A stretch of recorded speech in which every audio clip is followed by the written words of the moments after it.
Close your eyes. Coming up, You are pretending to be students in 1915. it happens only once a year. What Anchorage children experience when the Pioneer Schoolhouse invites them to travel back in time. Do you have a piece of chalk? Back when paper and pencil were a luxury, even a tiny cabin like this in the new tent city. So this is a prominent family. Fast forward to the challenges of today. We can accomplish great things no matter where we are. Ahead, this old schoolhouse, yesterday, today, and tomorrow.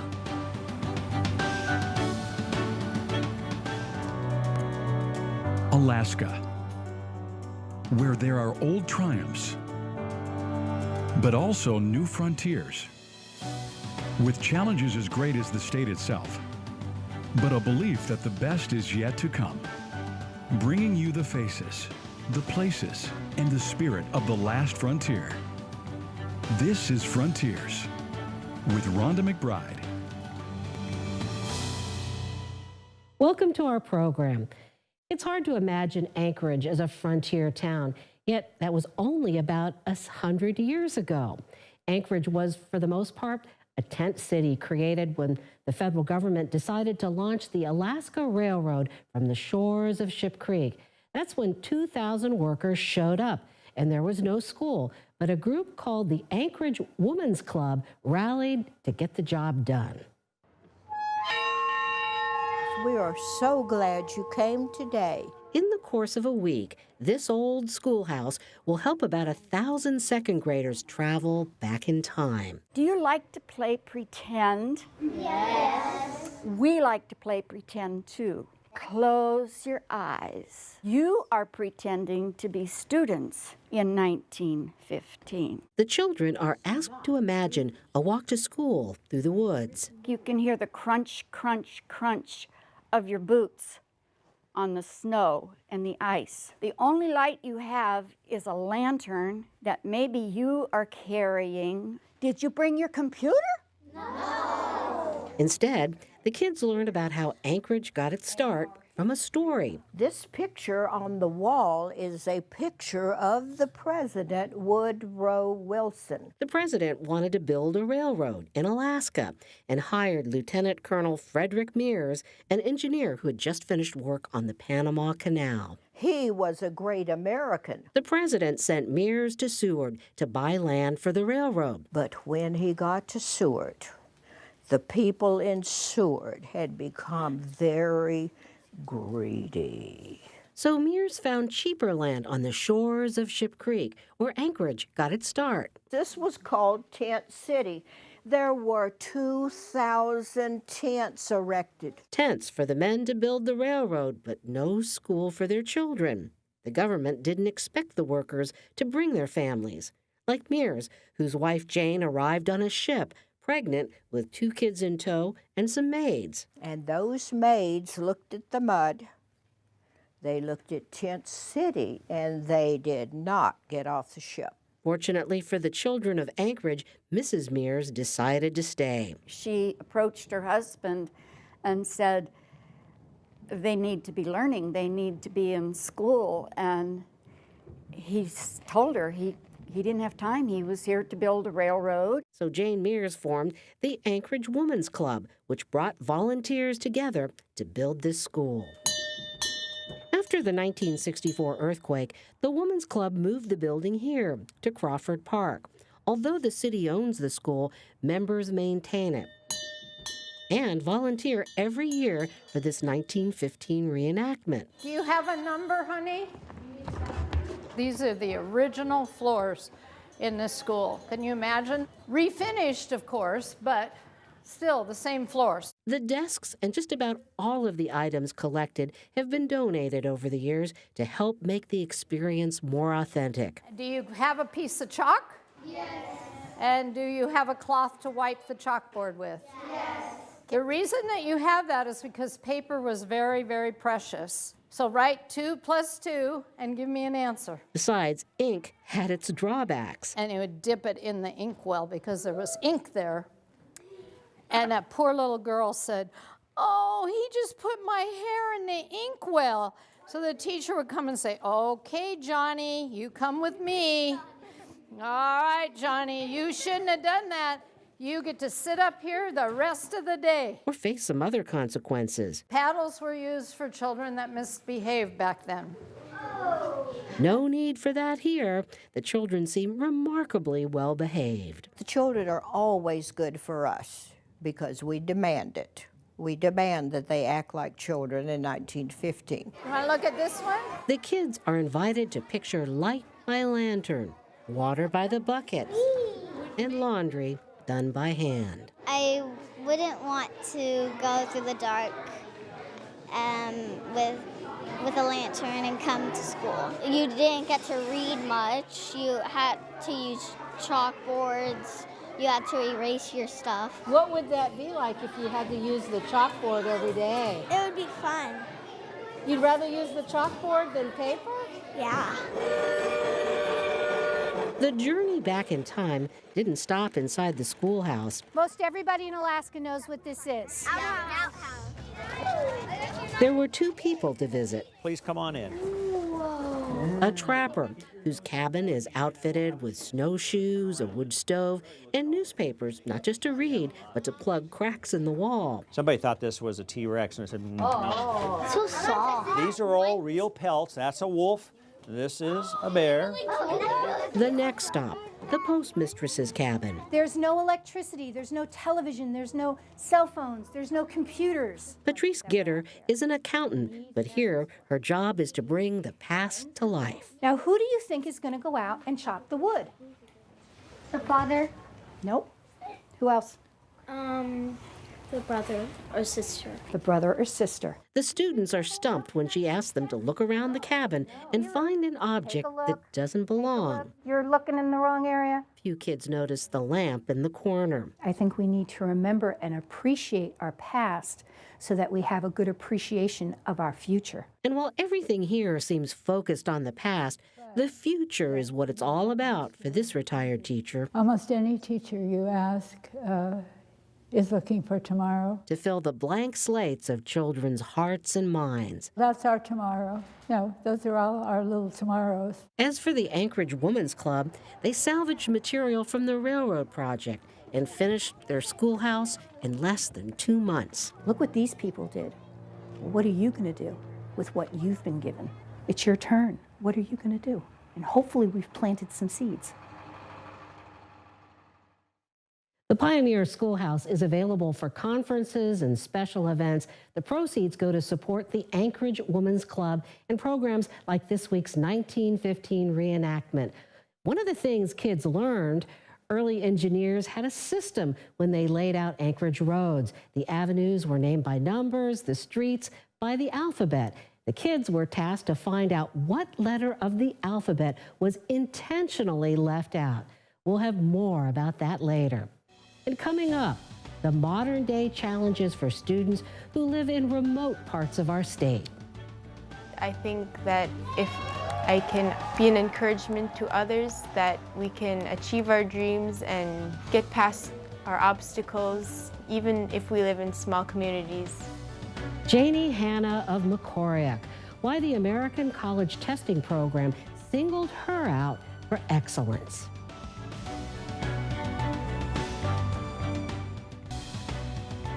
Some of Alaska's rural schools face many of the same challenges experienced in that 1915 schoolhouse that you just saw. That's why it turned some heads when the American College Testing Program awarded Jayne Hanna its prestigious ACT National College Readiness Award last year. Jayne lives on an island in the Bering Sea in Mekoryuk, home to about 200 people, where the school is the center of the community, yet limited by size and isolation in what it can offer children.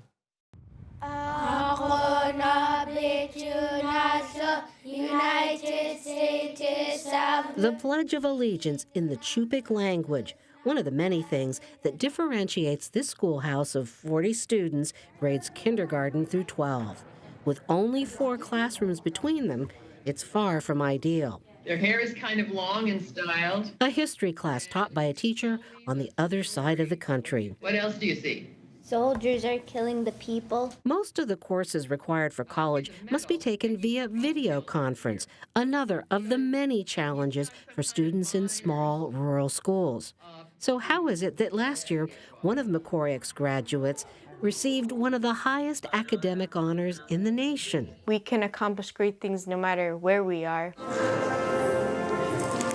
The ACT program sent a camera crew all the way to Mekoryuk to get footage of Jayne Hanna's graduation to showcase her success. A lot of people would be surprised that a girl from a little tiny school could achieve so much. There's support here for education. There's support for children. Jayne's parents also credit the Chupik culture and the school's Juktun language program. They learn new concepts better if they're bilingual. So at home, I spoke to her in Juktun. Kujoyakta, go brush your teeth. Or kawaksun atluko, go put your nightgown on. Our culture and language and its values are meshed into everything we do. One of those cultural values, teamwork. Maybe that's why basketball is so popular in Alaska Native communities. When Jayne joined a regional robotics team, she tapped into that homegrown sense of teamwork. I'm not the best with the robot, but my other teammates were, and I have strengths in writing. So Jayne wrote a lot of the reports and presentations for the team. They practiced and strategized through video teleconferencing. We do a lot of outside-the-box thinking. The robotics team was among many enrichment programs which allowed Jayne to travel outside Mekoryuk. And her journey continues. Her scholarships have taken her to Biola University, just outside Los Angeles, where she hopes to earn a degree in mathematics. Does Jayne show any signs of homesickness? Oh, yeah. Yep, all the time. All the time. But Jayne says she can always count on her mom's encouragement. When the going gets tough, she says, "Jumurak luta bitukut." That means we just keep going. No matter where you go, even if you leave this village, you'll always be Chupik, so you should be proud of it, and your values will strengthen you in everything you do. Jayne Hanna hopes to return to Mekoryuk to teach one day. Right now, she's in the middle of finals, so wish her luck. So far, she has maintained a 4.0 average. Coming up, Dr. Richard Webb joins us for a look at what's next for this old schoolhouse, some of the new technology in the pipeline for Alaska schools.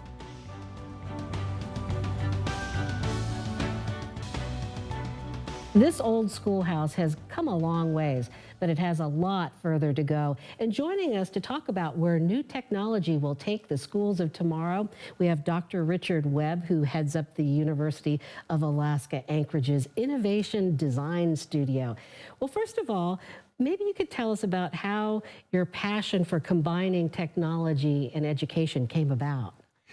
It was an accident, Rhonda. I had graduated, had got my baccalaureate and wanted to go to law school. So I discovered that I hated it. I really wasn't for me, even though I'd prepared all that time. And I eventually left, joined the Peace Corps, and ended up in Swaziland. And I taught there. And I very quickly discovered that I loved teaching. And I was teaching technology, so that was the second piece. And then the third piece was that I was doing it in kind of a non-traditional setting outside of the four walls of a classroom. And the rest is history, as they say. So talk about the Innovation Design Lab, Innovative Design Lab. I mean, that has a lot of gee whiz bang stuff that a lot of us don't hear about. It really does. And you know, it's kind of like a bookend to that, the story of teaching in Swaziland. If back then, if I were to have looked into the future and said, this is where I want to eventually get, this is what I want to be doing out into the future, it would be Innovative Design Studio at UAA. I love living in Alaska. I love working with this technology, with the students, exploring what the potential is. And it kind of is, in many ways, a fulfillment of that passion, that interest. Well, it's interesting. Your Peace Corps experience was very rural, It was very in some ways, like some parts of Alaska. What are the applications of this? Like, for example, we've heard about this 3D printing. Yes. Well. For example, one of the things we've been working with the aviation department at UAA and the aviation program, and they approached us and they explained to us that in rural Alaska, airplane parts, if an airplane loses a part or needs it, right now it's downtime, they have to ship it in, it's expensive and so forth, and about 45 to 50% of airplane parts now are able to be produced, printed out on 3D printers. And so there was a perfect matchup. Here you have a rural setting, you can have a 3D printer, you can have a program, create that particular piece for the airplane, and away you go. So it's loaded not with paper, but with metals, plastics. It's interesting. I mean, right now they're largely polymers, plastics, and ceramics, but we're expanding out into that in a much wider field. We call them filaments, and they're sort of like threads or strings, and they're fed into the printer, and they're heated, so they become liquid, and then they're sprayed out in a very, very fine, kind of almost like a mist sort of setting, or a very fine thread setting. And you can go from there to print almost anything you want. So what about schools, rural schools in particular? What would be the applications? Well, I think there would probably be two applications. One is the technology itself and learning how to use it, because this is a technology that's going to be very useful into the future. So we just used the example of the aviation. There would have to be someone in that rural setting who would know how to use the 3D printers. But then at the same time, you can use that to produce the sort of things that you want to produce.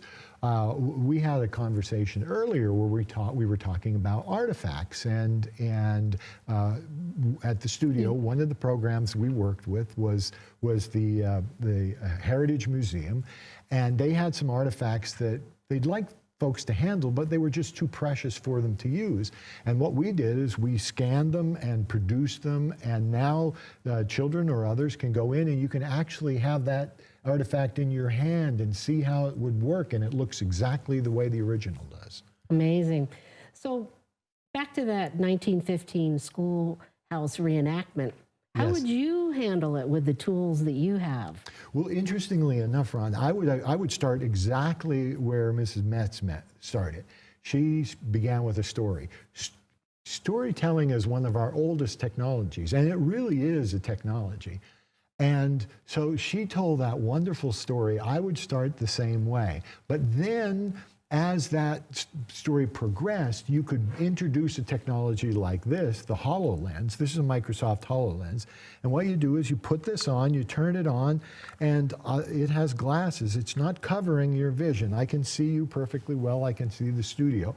But once it starts creating holograms, you can take them and put them anywhere. I mean, it maps the entire environment. So if I created a 3D version of this and put it there, it would actually be there.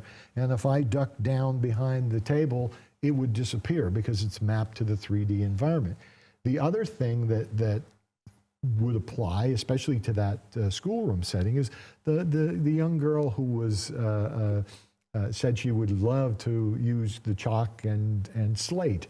We could create a slate board as a hologram. We could then take a piece of chalk, and she could actually take it in her hand, a haptic interface that would allow her to take it in her hand, and then she could begin writing with that piece of chalk. And the funny thing about it is she's doing the exact same thing, whether it's in 1915 with slate and chalk or in 2018 with the HoloLens, but both are the same technology. Now, your students from the design studio shared some video with us that they took, and I want to just talk about the applications of this technology. Do you think that this is really important for Alaska? I really believe, personally, I think that augmented reality and something along the lines of the HoloLens, although there's now many versions of it, this is going to be very significant for the future. It allows us to do something that we've been needing to do for a while, where we're combining the real world with this digital world and combining it in a way where it's extremely useful. So for example, we talked about the scraper earlier. If you want to learn how to use tools, you can actually use this technology to show you, to kind of mentor you through the use of a tool. Another thing that it is very, very effective at is helping you to remember, helping you to develop, to create a gridded space where your learning actually is programmed and follows your needs and not the needs of an external program. Now, I want to talk about Jayne Hanna, the student from Mekoryuk. One of the reasons she wants to be a teacher and go back to her village is she felt like she had too much online work, and she wants more of a face-to-face presence for the children in her community. So how do we balance technology with humanity? Well, she's absolutely right, because that is a problem. All you have to do is look at our cell phones and how they are destroying our social lives and the addictive behaviors that can be associated with them.